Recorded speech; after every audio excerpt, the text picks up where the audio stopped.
Stephen Benjamin Goodman known as Steve Goodman was an American folk music singer-songwriter from Chicago. Goodman was diagnosed with leukemia while attending college, and he set out to make the most of the time he had left to write music.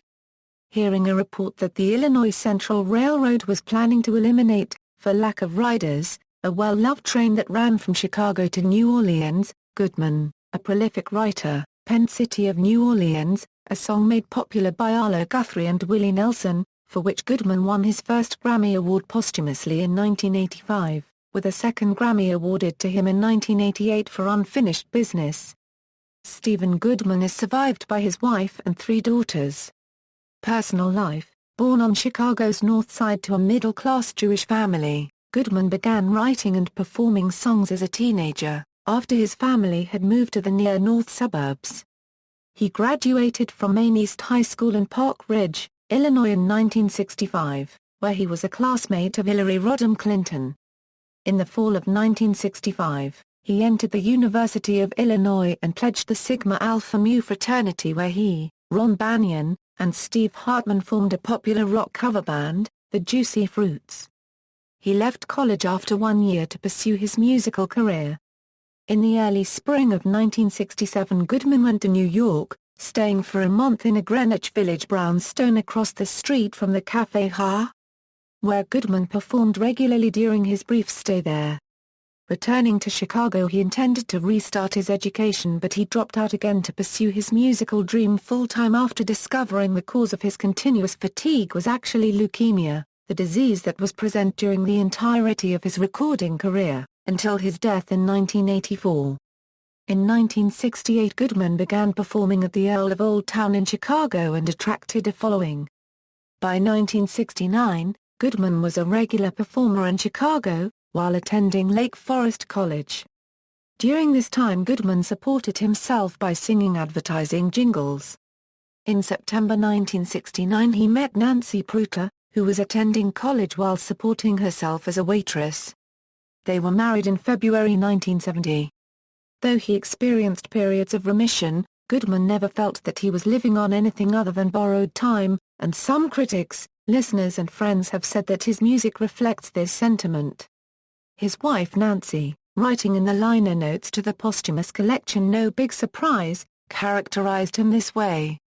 Basically, Steve was exactly who he appeared to be, an ambitious, well-adjusted man from a loving, middle-class Jewish home in the Chicago suburbs, whose life and talent were directed by the physical pain and time constraints of a fatal disease which he kept at bay, at times, seemingly by willpower alone. Steve wanted to live as normal a life as possible, only he had to live it as fast as he could. He extracted meaning from the mundane. Musical career: Goodman's songs first appeared on Gathering at the Earl of Old Town, an album produced by Chicago record company Dunwich in 1971. As a close friend of Earl Ionk, the owner of the folk music bar, Goodman performed at the Earl dozens of times, including customary New Year's Eve concerts. He also remained closely involved with Chicago's Old Town School of Folk Music, where he had met and mentored his good friend, John Prine. Later in 1971, Goodman was playing at a Chicago bar called The Quiet Night as the opening act for Chris Christopherson. Christopherson, impressed with Goodman, introduced him to Paul Anka, who brought Goodman to New York to record some demos.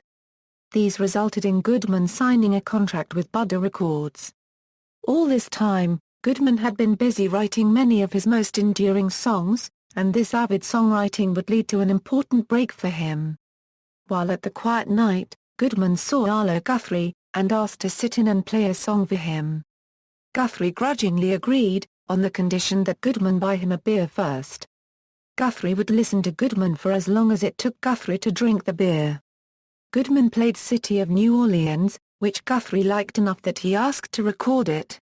Guthrie's version of Goodman's song became a top 20 hit in 1972, and provided Goodman with enough financial and artistic success to make his music a full-time career.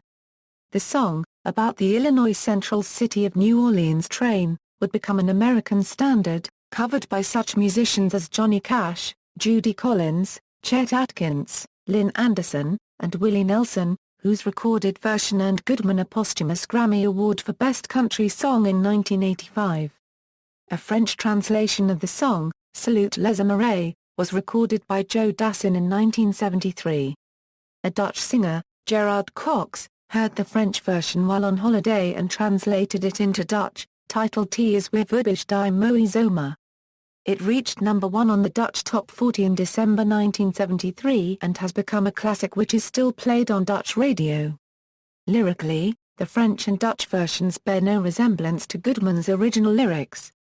According to Goodman, the song was inspired by a train trip he and his wife took from Chicago to Mattoon, Illinois.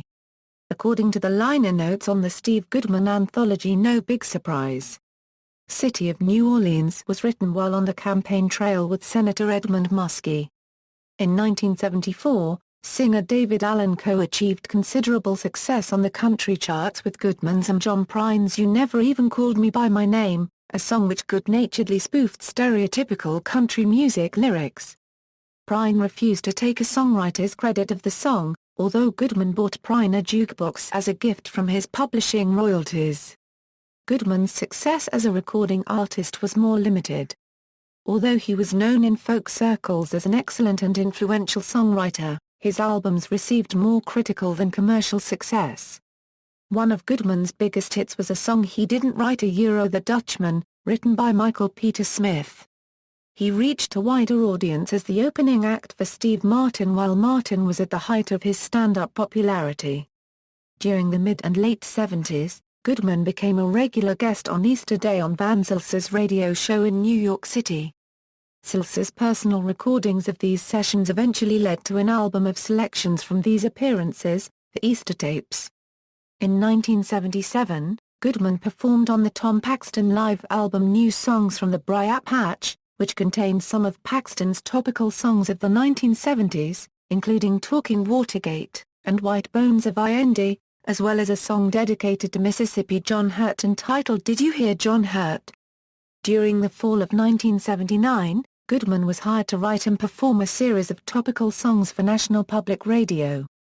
Although Goodman and Jethro Burns recorded 11 songs for the series, only 5 of them, the ballad of Flight 191 about a plane crash, Daily's Gone, Unemployed, The 20th Century is Almost Over, and The Election Year Rag, were used on the air before the series was cancelled.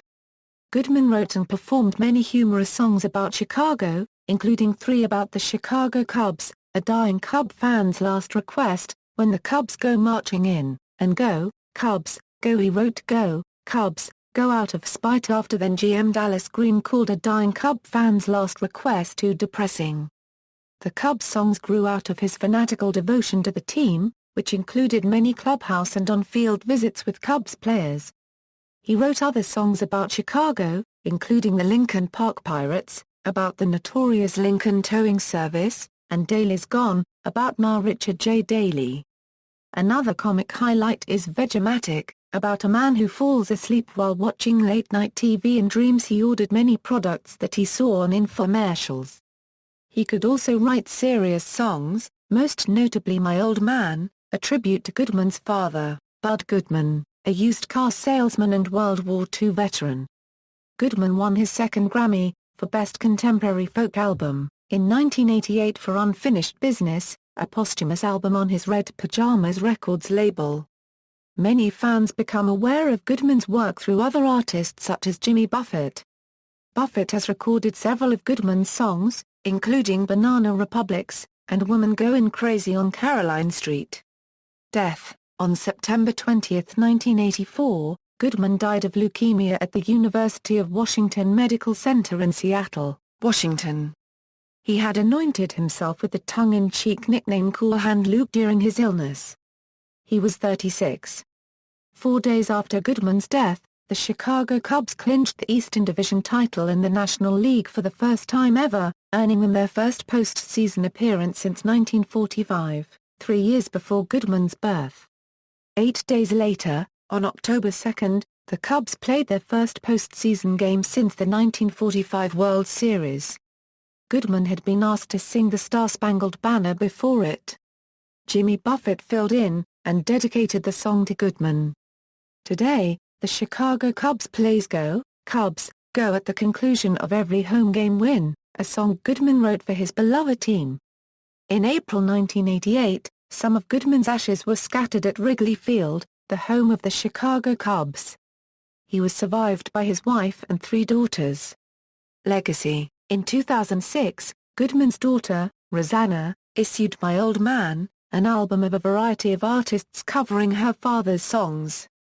Interest in Goodman's career had a resurgence in 2007 with the publication of a biography by Clay's, Steve Goodman, Facing the Music. The same year, the Chicago Cubs began playing Goodman's 1984 song Go, Cubs, Go after each home game win. When the Cubs made it to the playoffs, interest in the song and Goodman resulted in several newspaper articles about Goodman. Illinois Lieutenant Governor Pat Quinn declared October 5, 2007, Steve Goodman Day in the state. In 2010, Illinois Representative Mike Quigley introduced a bill renaming the Lakeview Post Office on Irving Park Road in honor of Goodman. The bill was signed by President Barack Obama on August 3, 2010. Discography. Albums compilation albums videos References. Further reading, Eels, Clay. Steve Goodman, Facing the Music. ECW Press, 2007. ISBN 978-1-55022-732-1. External links, official site, Steve Goodman et al. Music, Steve Goodman, City of New Orleans on YouTube, Steve Goodman, Facing the Music biography by Clay, May 2007.